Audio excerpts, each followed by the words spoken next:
Yeah, no, thank you so much for inviting me. I've already had an amazing day so far chatting with everyone.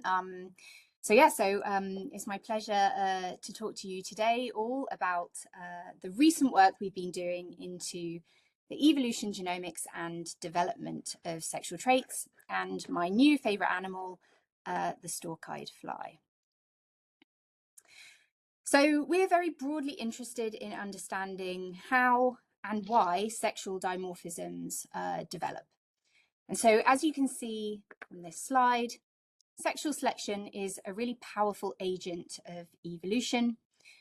It's responsible for some of the most striking traits across the animal kingdom, including vivid coloration, extravagant body modifications, and vigorous courtship displays that differ between males and females. But what's really so remarkable about these sexual dimorphisms is that they essentially arise from a genome that's largely shared and in many cases identical between males and females. And what this means is that very often very different and sometimes contradictory selection pressures are essentially operating within this shared genome, so this shared genomic arena. So my research aims to use sexual dimorphisms to investigate fundamental questions in genomics and evolution regarding how selection acting on this shared genome can give rise to phenotypic diversity. So our research kind of has broadly focused on two key themes. So the first, we've done lots of research to explain how and why sex chromosomes form and evolve, and essentially their role in producing sexual traits. And this is because, as you can see from this genome, sex chromosomes are the only region of the genome to differ between males and females. And so they're really predicted to be hotspots of sexual selection. But second, we now know that most sexual dimorphisms, so sex differences, are likely the product of genes that are actually shared equally between males and females that are located on the autosomes. And so our research has shown how a single genome can essentially encode multiple different phenotypes, ultimately by varying expression levels of the underlying loci. And so in the case of sexual dimorphisms, this would be through sex-biased expression that you can see here in this heat map, where you have differences in expression between males and females. But more recently, we've become really interested in a specific type of sexual dimorphism called honest sexual signals. And so as you can hopefully see in some of these drawings, many traits develop to become really highly elaborate or exaggerated. And the classic example is the peacock's tail. And these exaggerated traits are typically present only in males, and they're thought to be extremely costly to produce. So we have long-standing sexual selection theory, which essentially suggests that these honest sexual signals, or that these traits have evolved to become honest sexual signals of male condition or male genetic quality, which females then use to decide who to mate with. So the theory essentially suggests that only really high condition males with good genes can essentially afford to invest in these really exaggerated traits, so essentially investing all of their resources into growing these really costly traits. But despite this really kind of long-standing sexual selection theory, there are really key gaps in our knowledge underpinning this theory. So the first one is, what is the genomic basis of these traits? So we have some evidence that honest sexual signals are most likely the product of developmental or hormone pathways that are operating during development. And we do have a very limited number of examples of key genes in some species, but we don't really have a good understanding of how these genetic pathways and processes are kind of integrated together in order to produce these traits. And the kind of key thing that we don't really understand at all is how kind of genetic condition and sexual traits can be linked in the male genome, but not in the female genome, given, as I said before, they kind of have this shared genome. And the kind of next big outstanding question is that we know that sexual traits evolve really rapidly. There's frequent losses and gains of sexual dimorphism and exaggerated traits in lots of animals. So we have lots of examples of this. But ultimately, we don't have a really good idea, mainly because we don't know what the genomic basis of these traits are, is how this turnover is achieved at the genomic level. So essentially, are the same mechanisms responsible for producing honest traits across distantly diverged lineages? So we've been recently starting to use stalk-eyed flies to test these kind of fundamental.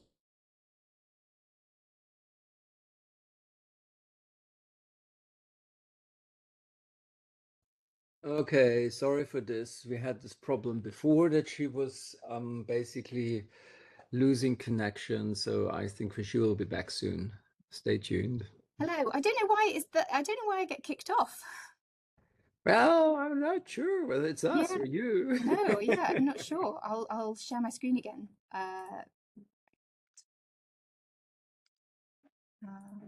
Share this screen. Cool. Can you see this now? Cool. Fab. Yes, all good. Perfectly great. Yep, so we've been using stalk-eyed flies to test these fundamental questions. So I'm sure lots of you are already kind of familiar with stalk-eyed flies, but I'm very excited about them at the moment. And so I hope it's okay if I just have one or two slides to rave about how amazing they are for answering these questions. I don't see your slides anymore. Oh, no. Yeah, we had the message that actually you stopped sharing. Oh, how weird. Share screen. Can you see Now it? I see it again. Oh, yes. Can you see it now? Yes. Okay, cool. Okay, fingers crossed. Cool. So they're a classic model of honest signals. So males grow these really highly exaggerated eye stalks, which are condition dependent. And in contrast, females do grow eye stalks, but they're much shorter and they're not associated with female condition. But really importantly, females prefer to mate with males with really long eye spans. So they're essentially using them as this signal to decide who they want to mate with. And while we know a lot about their sexual behavior and preferences, we don't really understand how these exaggerated condition-dependent eye stalks are produced. And it's an extremely tractable system to test this, which I'll explain kind of as I go through. And finally, the other thing that's amazing about this group is that there's been repeated and independent evolution of exaggerated male eye stalks, and the degree of sexual dimorphism between males and females over 80 million years of stalk-eyed fly evolution. So we're currently working on these 3 species of fly in Sheffield in bold, which kind of span the short and long-term evolutionary timeframes. But the work in this talk is based on Teleopsis dalmanii, which is the kind of most well-studied species. But we're in the process of expanding out to these other 2 species. So today I'm going to tell you 3 stories of how we're starting to disentangle the processes responsible for the kind of origin and evolution of honest sexual signals. So first I'm going to be talking about some recent work that we're doing on essentially understanding how these exaggerated eye stalks are produced. So I want to start off by saying that this work has been led by an absolutely amazing postdoc in my group, Vicky. So what do we already know about how the eye stalk develops? So stalk-eyed flies have a typical insect life cycle with an egg, kind of larval, pupal, and an adult stage.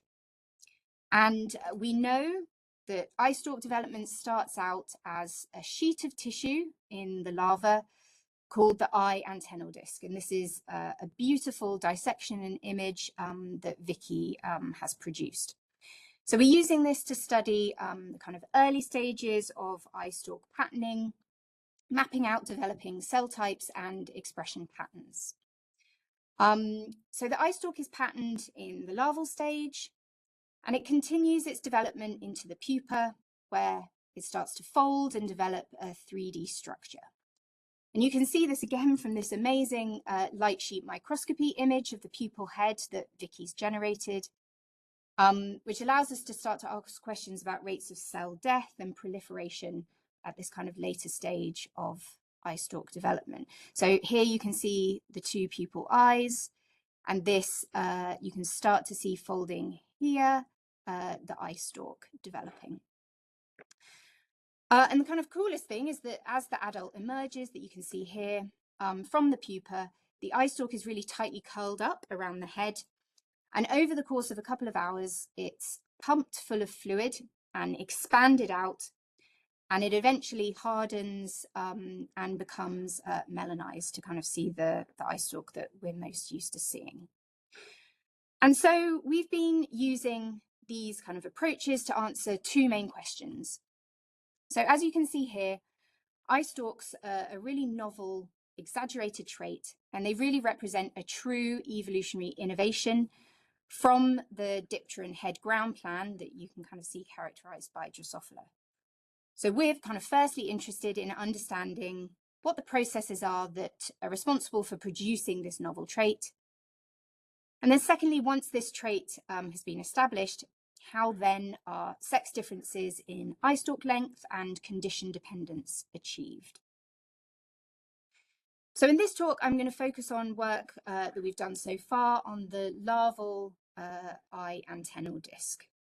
So we already know from a cell fate mapping study over 20 years ago how different regions of this larval disc correspond to adult traits.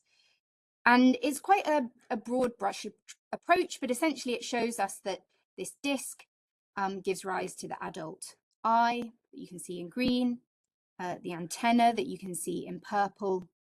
And we think from this study that the eye stalk is developed from this ocellar region here, so this region of the disc. And there is this same region in Drosophila, and it makes the adult head. So it makes sense that it's producing the eye stalk in the head. There's also this kind of weird intervening region in the disc, which isn't present in Drosophila, in the Drosophila eye antennal disc. We don't really know what it does, but I'll go on into a bit more about that later on. So what we've been doing at the moment is measuring gene expression across this entire disc in order to understand and kind of identify the genes responsible for producing exaggerated eye stalks. So specifically, we've been using kind of a single cell RNA-seq approach. So traditionally, most studies measure expression in bulk across entire tissues or kind of entire bodies. However, these are often composed of many different cell types that often have variable expression patterns. And this means that when you observe differential expression, like we see here, it's impossible to distinguish whether this is because of changes in gene regulation or just differences in tissue composition. And this can be problematic, particularly for us, where we're comparing differences between males and females, and we know that the structure of the tissues and the cell composition of the tissues we're comparing differs a lot between males and females because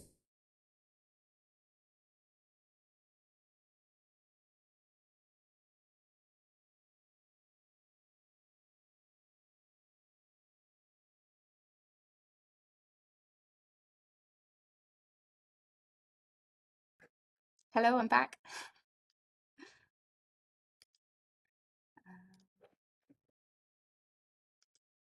Oh, sorry, I think you're muted. Sorry. I was just wondering, are you using a VPN? No, should I be? I'm at No, the university. no. No, I was just trying to look up why you keep getting kicked off, but No, it's almost like a very specific amount of time that I'm being kicked off as well. yeah. But it's okay. Please proceed. Sorry. Yeah, no, sorry. I'm sorry. Yes. Yeah, so essentially we're interested in identifying just regulatory change, but I'm kind of happy to talk. Please share your screen. Oh, sorry. Share, continue, share screen, share entire screen. Is this I working can now? see it now. Great, thanks. Yeah, fab, cool. Yeah, so we're interested in kind of just identifying regulatory No, change. you unshared again. Sorry. I don't know what's happening. I'm not clicking anything. I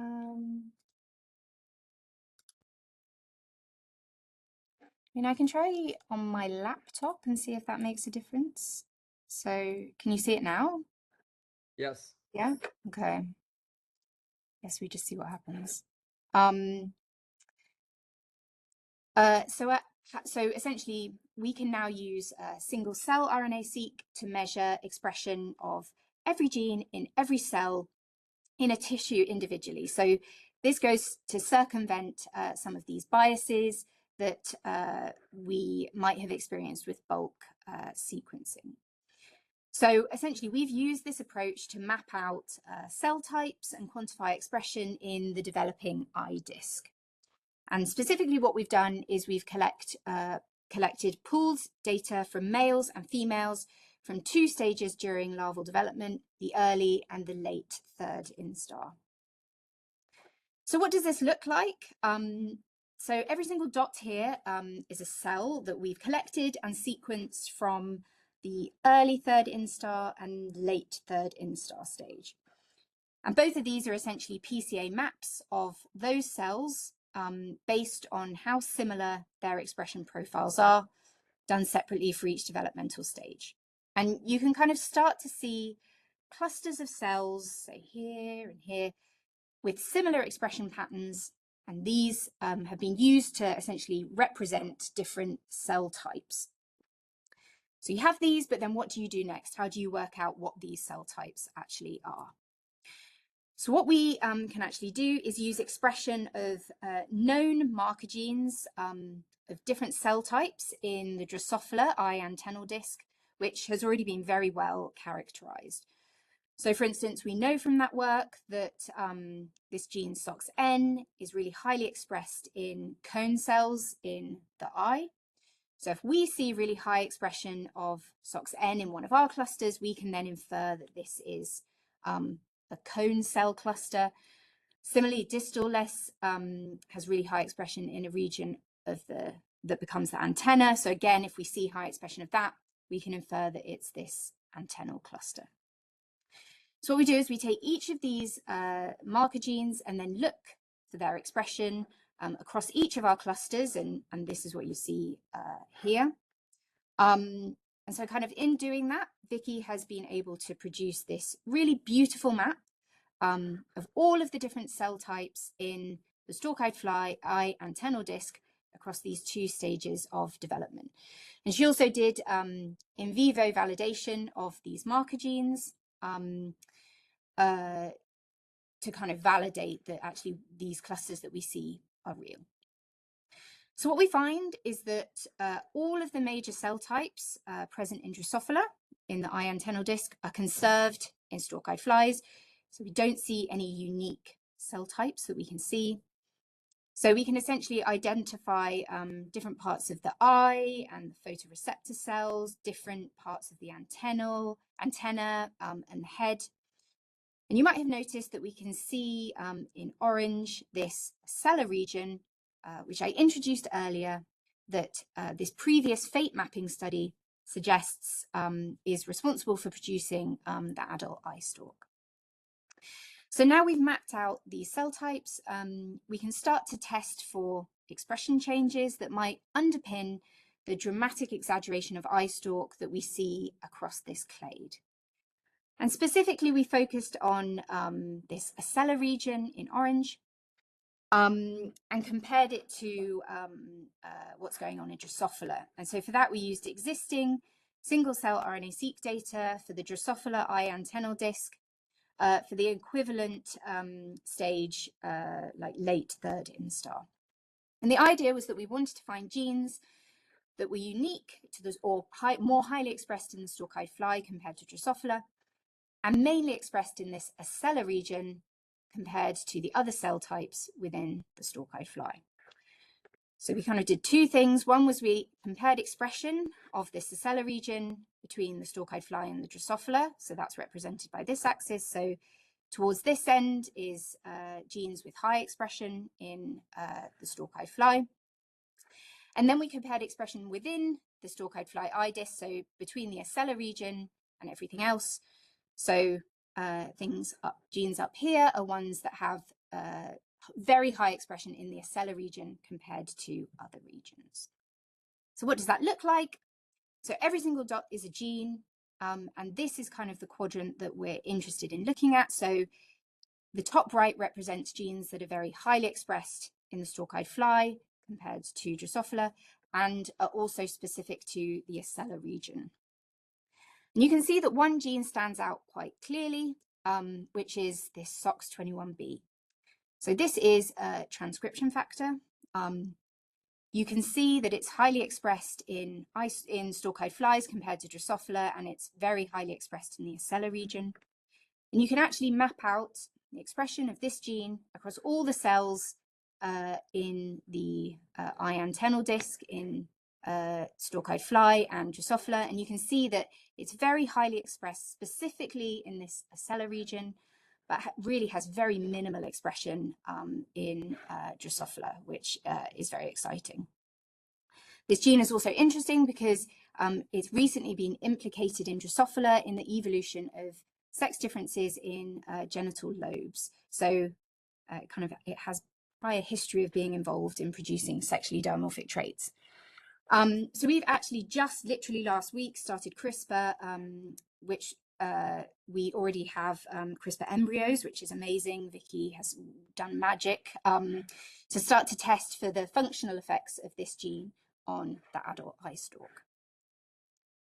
But the next thing that we observe about SOX21B that's very cool is that when Vicky stained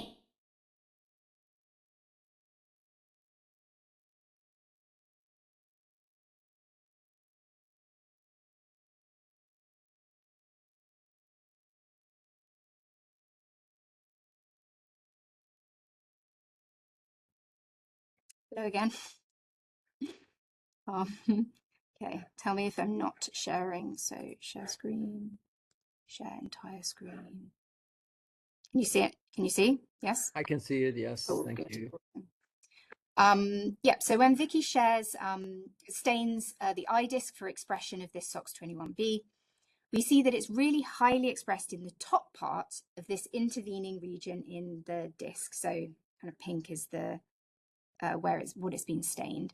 And if you remember at the start of the talk, I mentioned that there was this kind of novel structure, this intervening region in the stalk-eyed fly eye disc that's not present in Drosophila, and we don't know what it does. It's clearly expressing this SOX21B very highly.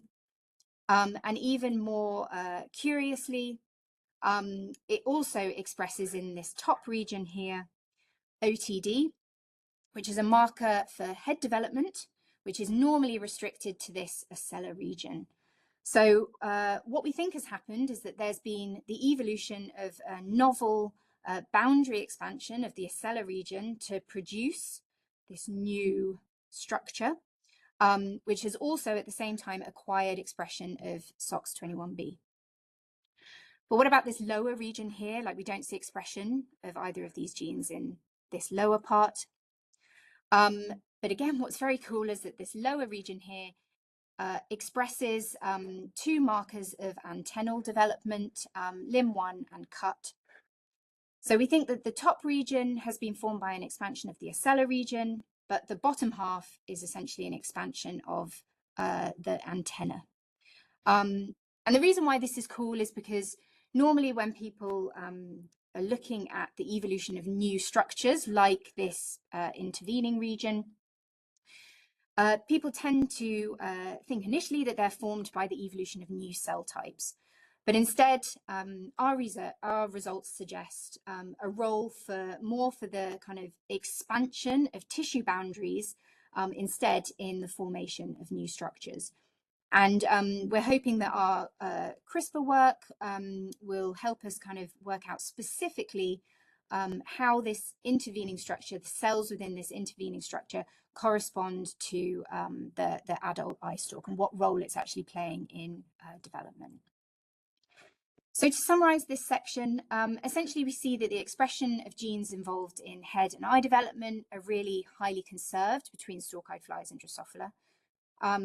We've kind of gone some way to showing that novel structures can form by the expansion of tissue boundaries, not only by the evolution of new cell types, and that SOX21B is a very exciting candidate gene for a novel role in head capsule and eye stalk development.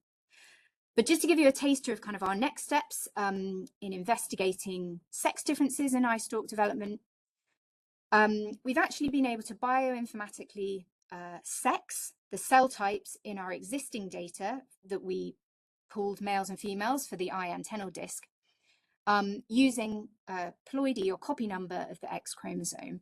So males will have 1 copy of the X and females will have 2 copies of the X. So using that, we've been able to essentially produce separate male and female maps of all the cell types present in the eye antennal disc. And again, we don't at this stage identify any new cell types present in males versus females, but that's expected. So what we're doing at the moment is starting to kind of compare these maps to look for sex bias genes. And one very cool thing that we see is that fruitless, which I'm sure you've all heard of, is a key sex determining gene in Drosophila. So stalk-eyed flies have fruitless. We don't know if it's important in sex determination because we don't know how sex is determined in stalk-eyed flies. But what we do see in the eye antennal disc is that it's really highly expressed in male cells, but not female cells, suggesting that kind of consistent with what we know about its function, that it's playing a role in sexual trait development, possibly. And we're also in the process of actually going back and collecting more single cell RNA-seq data for males and females separately to kind of give more power to these analyses. So kind of watch this space. So the next question that we've been working on are what are the causes and consequences of meiotic drive? So you might be thinking, what has meiotic drive got to do with honest sexual signals? So if you bear with me, I'll explain. So again, I'm sure you know, but meiotic drivers are selfish genetic elements that bias the segregation of chromosomes to ensure that they're inherited by more than 50% of the offspring. And stalk-eyed flies have a meiotic driver on the X chromosome that disrupts the development of Y sperm. So standard males without the driver produce X and Y sperm, and on average an equal number of daughters and sons. However, in males without the driver, no Y-bearing sperm are produced, and so they only produce X sperm, and so they have in excess of 90% female offspring. You might also have noticed something else about this kind of schematic. We also see that drive males have much shorter eye spans compared to standard males, and as a result, they're much less attractive to females. They've also evolved much bigger testes, presumably to compensate for their reduced attractiveness by increasing sperm production. And this likely reflects a trade-off in kind of energetic resources between investments into kind of testes development versus eye stalk development. And so it's being suggested that this driver and this effect is what's triggered the evolution of eye stalks as an honest sexual signal. So females can essentially use eye stalk length as a reliable indicator of the presence or absence of meiotic drive in the males that they're mating with, and so ultimately the fitness of their offspring. So it essentially allows them to avoid mating with drive males. So this is such a cool system because of this, it starts to provide a window to investigate kind of the initial causal factors that might be driving the initial evolution of honest traits. So this is something that we're kind of starting to get into thinking about investigating. But the first thing that we wanted to do was establish how this meiotic driver operates to disrupt normal sperm production during spermatogenesis. So as I said earlier, we know that the driver is located on the X chromosome, and our colleagues at UCL in the Pomenkowski lab and independently colleagues at the University of Maryland have done an amazing job in sequencing X chromosomes of standard and drive populations of Teleopsis dalmanii to start to characterize its content. So this is a plot of the standard X chromosome and the drive X chromosome. And the lines connect genes that are identical between the two chromosomes.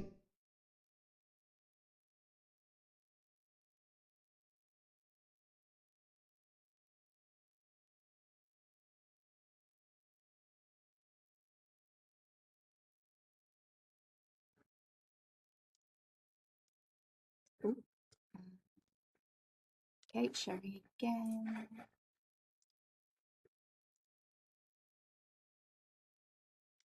Can you see? I can see it, yes. Amazing, thank you.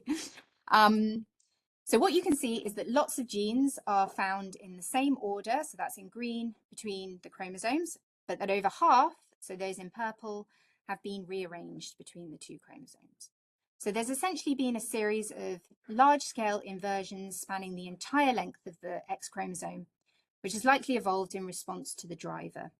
So they haven't been able to identify the specific drive loci so far, because it's very difficult to do that because essentially most of the X chromosome is non-recombining.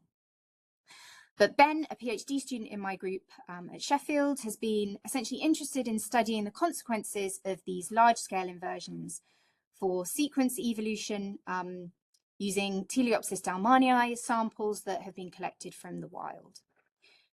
So the first thing that we see is that the drive X in purple has significantly lower nucleotide diversity compared to the standard X chromosome in green, and in shaded are the kind of different regions of the inversion.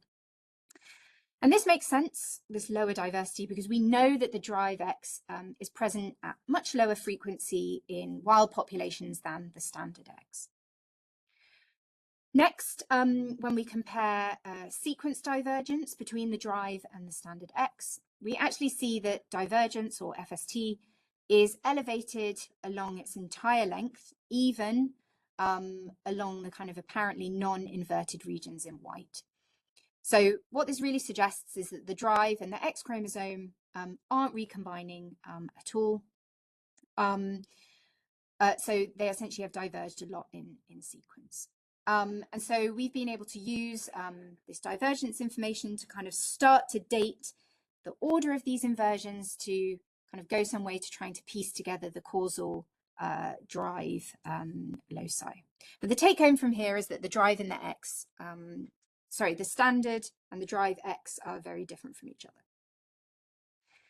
And so, as I said at the start, we really wanted to understand what's happening when the drive loci is present during spermatogenesis. You know, how is this driver disrupting sperm development, and what are the broad consequences for spermatogenesis? And this work has been led by an amazing postdoc in my group called Peter. So what Peter did was he dissected out the testes from 4 adult standard males and 4 adult males carrying the X-linked driver. And these males, because of fancy crosses that the UCL lab have done, they differ only at the X chromosome. Their autosomes are identical. And he generated single-cell RNA-seq data for each of these samples. And so using this, Peter was able to generate a really beautiful single-cell atlas of the testes.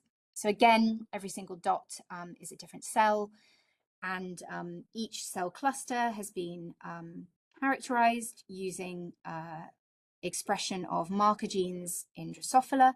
and they're shown in different colors.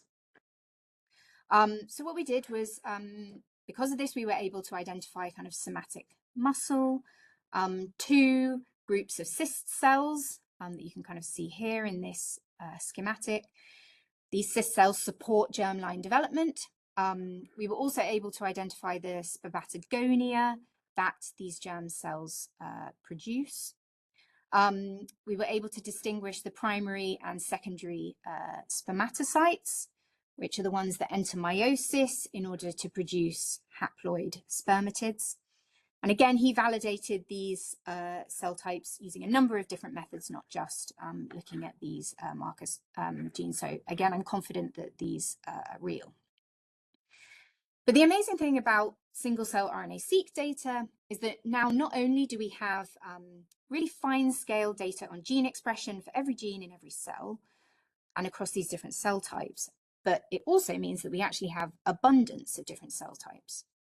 So by comparing information on the relative number of cells in the testes between standard and drive testes, we can actually start to test how the driver operates, even though we don't actually know yet what the specific drive loci is. So I'll just walk you through that. So in stalk-eyed fly, kind of as I said before, sperm formed in bundles from cyst cells, and eventually those bundles are composed of just over 120 germ cells housed in 2 cyst cells that then undergo meiosis to produce spermatids. So if the driver acts by killing Y-bearing sperm directly, we would expect to see relative depletion in the number of germ cells compared to the supporting cyst cells in drive males. However, if the driver instead just prevents Y-bearing sperm from fully maturing, say in green, these are the ones that are Y that the meiotic driver is preventing from developing properly. When we looked kind of in aggregate, we'd expect to see no difference or even possibly a relative increase in the number of germ cells compared to these supporting cells towards the end of spermatogenesis. And this is because essentially these sperm cells that haven't developed properly, they might be immobilized or improperly elongated. They may just be unable to migrate to the seminal vesicle, and so just kind of temporarily accumulate in the testes. And so the cool thing is what we see when we compare our single cell atlas between drive and standard males is no significant difference in the relative number of cells that progress through spermatogenesis between drive and standard males. And what this really suggests is that there's no sudden sperm culling, no sudden sperm death, but instead we think that the driver just causes incomplete spermatid maturation. And so essentially once the Y-bearing sperm are immobilized, they probably simply just build up at the end of the testes, and then after a certain amount of time, they're just eliminated by standard cellular death programs. And in support of this, we do see a non-significant relative enrichment for post-meiotic gene cells. So we do see more of these in drive individuals. And kind of finally, we wanted to test the consequences of the driver for broad patterns of expression across spermatogenesis. So for every single cell type that we could identify in the testes, Peter compared gene expression between drive and standard males to identify differentially expressed genes, and that's what you can see here. The bars are the differentially, the percentage of differentially expressed genes, and these are all the different cell types. And strikingly, we observe, even though the driver is having this huge consequence for testes spermatogenesis, we really observe only a limited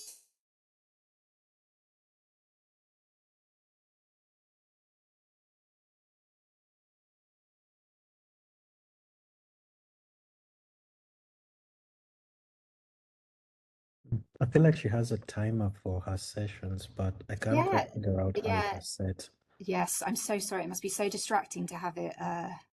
Yeah, not necessarily. I think there's I don't know how you got a timer set because you're only live for like 8 or 7 minutes. I know it seems to be exactly the same time. So I'm like, get through before we get to it. Can you see my screen again? Sure. Cool. So essentially, yeah, what we see is that even though it's having this really big effect on sperm development, that actually there's really only a limited number of genes that are actually differentially expressed between drive and standard males. And actually, the ones that we do observe are really enriched on the X chromosome, and that's kind of the case across all different cell types. And so it's kind of having this localized effect on the X chromosome. What we also see is that when you look across the X chromosome, these differentially expressed genes they're kind of evenly distributed across the whole chromosome, which kind of makes sense given what we know about these large scale inversions that have occurred between the drive and the standard X. So we don't see kind of a specific cluster of differentially expressed genes. They're located across the entire length. And finally, the cool thing that we see is that genes that have elevated expression in drive males, in orange, tend to be associated with increases in copy number compared to standard males, suggesting that there's gene duplication going on the drive X. But we can't really distinguish whether this is a cause or a consequence at the moment of meiotic drive.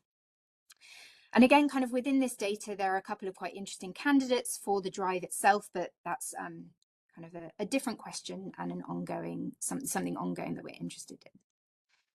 So to kind of summarize this section, we produced this kind of detailed profile of the cellular and transcriptional landscape of the stalk-eyed fly testes. We were able to use this to show that the driver acts by disrupting sperm development rather than by directly killing the gametes. And we've essentially shown the patterns of perturbed expression because of disrupted spermatogenesis, but it's actually much more localized to the X than potentially we might have initially expected. So the next steps that we're working on with this are essentially to understand how the processes that we've identified are essentially interacting with variation in eye stalk length between the standard and drive males. And as I said before, this is likely a result of energetic trade-offs and choices about resource allocation during development. And so what we're doing at the moment is collecting data for the eye antennal disc at the moment between standard and drive males, and contrasting patterns of expression to start to look at how the eye stalk differs in its development when you have these different trade-offs going on with drive and without drive. So finally, I'm just going to finish with a glimpse at some work into the Y chromosome that we've just started that I'm really excited about. So as I said at the beginning of my talk, sex chromosomes are predicted to be really important for sexual dimorphisms because they're the only region of the genome to differ between males and females. And in theory, this should be really important for honest sexual signals because they're often limited to males. So we might expect the Y chromosome, because that's also limited to males, to play a really important role in their evolution. However, most species with prominent honest sexual traits, we just don't have the Y chromosome, any Y chromosome sequences for them. So we've not actually been able to test this theory. The same applies for stalk-eyed flies. We essentially know that they all have XY chromosomes, but all we really know from kind of old cytogenetic studies is that the Y is very different from the X chromosome. So all the results I've showed up until now essentially have been done without a Y chromosome assembly. So how cool would it be to look at those questions with a Y? So that's what we've started doing, sequencing the Y chromosome and its genes to kind of test how it's evolving across species and its role in honest sexual signals. So we've started with Teleopsis dalmanii, and that's what I'm going to talk about today. But we've already collected kind of necessary genomic and transcriptomic data for these other two species to kind of expand out to the comparative angle. So how do you identify sex chromosomes? So we sequenced multiple male and female individuals and mapped those reads back to a chromosome level reference assembly that we generated using PacBio hi-fi reads and OmniC data for scaffolding. And then you can essentially use sex differences in coverage to identify different regions of the genome. So in autosomes, you expect equal amounts of DNA seq reads to map back to your reference in black in males and females, because they share the same number of autosomes. In the X chromosome, or when it's very different from the Y, like in stalk-eyed flies, males will have half the coverage than females, because males only have one copy of the X, but females have two. And for the Y chromosome, we don't expect to see any female reads mapping, just Y reads, because obviously it's only present in males. And so this is work that Ben, who is a great PhD student who has been, because this is difficult to do, really kind of trying to tackle this problem. So this is work that he's been leading. And so with our long read sequence data and OmniSeq data, he's been able to assemble whole chromosomes corresponding to 2 autosomes and the X chromosome. And in our assembly, chromosome 2 is split into 2 scaffolds, but that doesn't really matter for what we're interested in. And what he sees when he maps back male and female sequence reads is the expected patterns of sex differences in coverage. So the autosomes in blue have equal coverage in males and females, but the X chromosome has half the coverage in males compared to females. But what about these scaffolds? So these essentially represent shorter sequences in our male assembly, and these are the exciting bits that probably contain the Y chromosome. So we can take these unplaced scaffolds and essentially calculate male and female coverage in the same way and look to see what we think they are. So some of them have equal coverage between males and females, so they're probably just bits of the autosomes that haven't assembled onto the chromosomes for whatever reason. Similarly, some of them are just probably bits of the X chromosome that haven't been assembled. But what we see is this really big peak of scaffolds that have really strong male coverage, but very little female coverage. And again, you can see that when you plot for each scaffold, male coverage versus female coverage. There's this big kind of cloud here that are scaffolds that have really high male coverage, but really low female coverage. But the really neat thing about this is that when we do the same thing, but instead map reads back to a female reference assembly that we generated in the same way, you see these unplaced autosomal and X-linked scaffolds, but you don't see